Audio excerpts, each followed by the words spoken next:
I go back to that kid mass transit. Mm-hmm. I had so many white people mad at me about that until it wasn't funny. And I was like, wait a minute. That's almost like a girl saying, you want to have sex? And you say, yeah. And you stick it in and it hurt, and then she get mad and go and tell somebody. Mass transit asked me to cut him. He didn't say cut me a little bit or a lot of bit. He just said cut me a lot of bit. So I cut him a lot of bit.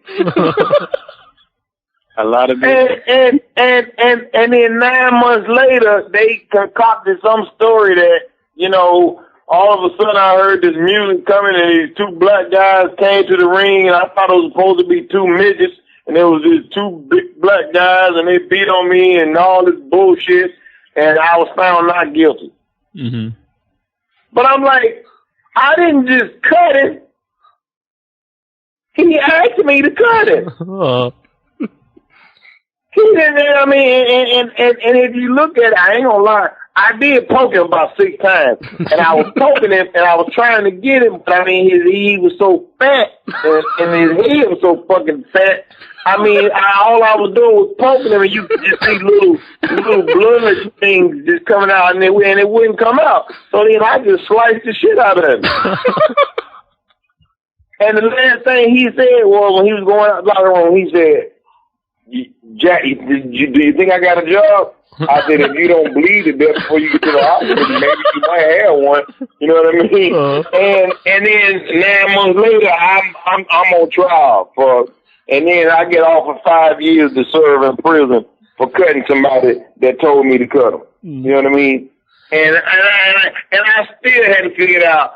I don't give a fuck if he was for 17, if he was 12, if he was 10. If he said cut me out and be on the playground, I'd cut the shit out of him. I mean, you can't blame me for that. Mm-hmm.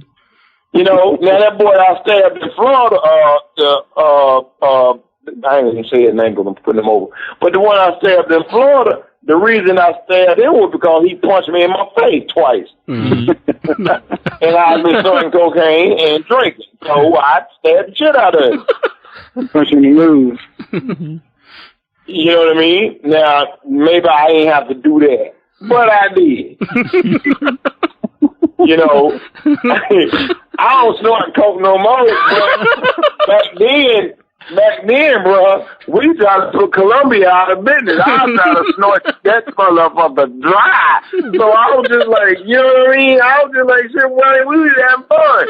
But, you know, hey, it is what it is. So, I mean, it's like now, you know, when people get mad at me and they be like, oh, New Jack can't wrestle. I'm like, bitch, you better go back to Smoky Mountain and watch what me with Rock and Roll Express and Tracy Smothers and Dirty White Boy and the Armstrong, you know, all the shit them boys taught me. I was doing that before I started swinging chairs and diving through tables and all that. I wrestle rings around some of these motherfuckers, but they look at me like I don't know how to wrestle. I'm like, I have made a name for myself in this business, and you can't take it away from me, and I don't care what nobody says.